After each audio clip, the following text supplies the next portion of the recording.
Jordan Carter lost $1 billion inheritance because of one single choice. His family called him a fool. The business world called it a total breakdown. But Jordan knew exactly what he was doing. He didn't lose his fortune in a bad stock market deal, and he didn't gamble it away. He gave it up voluntarily thousands of miles away, while searching for a piece of family history he never knew existed. This is the story of a man who went looking for his roots, but stumbled into a reality that forced him to choose between generational wealth and an incredible ancient purpose. And it all started with a simple handwritten note his grandmother left behind. Jordan was born into African-American elite privileged family. His future was mapped out from birth. Graduate, take over the family empire, and multiply the fortune. But despite all his success, Jordan felt completely empty. The only person who truly understood him was his grandmother. She often whispered words that stayed with him. Never forget where you came from. He never understood what she meant until the day she passed away. While going through her belongings, Jordan found a small wooden box hidden away for years. Inside were old photographs, family records, and a note containing a single sentence: "Your story started somewhere else." Driven by an obsession to find out his true lineage, Jordan took a DNA ancestry test. The results didn't just point to a country, they pointed directly to a beautiful, historic region in Africa. He booked a flight immediately, completely unaware that this journey would alter his life forever. Jordan landed expecting ancient history, but was amazed to find a hyper-modern, tech-driven African city. It was booming with young energy and innovation, but the records his grandmother left led hours away from the city center, deep into a preserved territory. He hired a local historian named Kofi to guide him. The moment Kofi saw the records, he smiled with deep respect. "There is a special community near here," Kofi said. "Your ancestors came from a place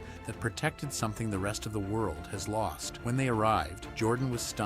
The community wasn't stuck in the past. They simply guarded their sacred identity. The elders preserved oral histories, and families respected traditions passed down for generations. And then Jordan saw her, a young woman helping an elderly farmer with natural herbs. The entire community listened when she spoke and treated her with immense reverence. Kofi whispered, "That is Amara. She is the chosen priestess of this community, and she holds the answers you are looking for." Amara was incredibly young to hold such massive power. Her mother had been the revered head priestess before her. From a very young age, Amara sat by her mother's side, learning the deep secrets of the sacred herbs and ancestral laws. When her mother passed away, the ancient tradition did not look at age. It looked at the spirit. The signs appeared, and the tradition chose Amara to step into her mother's footsteps as the next spiritual gatekeeper. She now held more natural authority than any corporate CEO Jordan had ever met. She was the gatekeeper of their ancient knowledge and spiritual traditions. When Jordan introduced himself, he expected her to ask about his background or his family's wealth. Instead, she looked directly into his eyes and asked about his grandmother. She saw Jordan the human being, not Jordan the wealthy businessman. Jordan ended up staying for weeks. Amara showed him the sacred forests and explained the healing plants. He watched her cure a sick child using knowledge that had survived for 1,000 years. For the first time in his life, Jordan felt valued for who he was, not what he owned. He was falling deeply in love, but loving a priestess came with a responsibility and a set of sacred laws he never anticipated. Jordan couldn't imagine going back to his empty, materialistic life in America. One evening, he finally took a leap. "I don't want this journey to end," Jordan told her. "I want to marry you." Amara's expression turned solemn. "Jordan, you don't understand what you are asking. Being a priestess isn't a job. It's a sacred responsibility to my people. I cannot leave this temple. I cannot step into your world. And if you step into mine, there are rules that cannot be broken." She looked deeply into his eyes, her voice turning serious. "Our union bound by the laws of the temple until the long, sacred marriage rites are fully completed cannot touch me. And even after we marry, there are certain days every single month where the spiritual energy is too high. On those nights, I must sleep completely alone, and you cannot come near me. If you break these laws, the spiritual consequences are severe. It will bring a curse of sickness, ruin, and poverty upon our home. Are you truly ready for that burden?" Jordan didn't hesitate. "I respect you, and I respect your traditions. Let me step into your world. I will stand beside you here." Amara looked at him, deeply moved, but warned him that the Council of Elders and his own family would require proof of his absolute commitment. To prove his heart, Jordan stood before the community council. He stripped away his corporate ego and swore an oath to protect and serve their traditions, promising to uphold every sacred law. Impressed by his humility, the elders gave their blessing, but Jordan still had to face the world he left behind. He booked a flight back to America, knowing he was stepping straight into a storm. The moment Jordan walked into his family's estate, the luxury luxury around him felt suffocating. He gathered his parents and siblings, telling them everything about Amara, his plan to live a life of purpose, and the strict ancient laws he had sworn to uphold. His family rejected it instantly with pure disgust. His father stood up, his face twisted in anger. "You want to give up everything you've built for a life of restrictions and rules?" his father roared. "If you marry this woman, you are cut off. You lose your inheritance. You lose your position in this company. You leave this family legacy with absolutely nothing." His siblings laughed,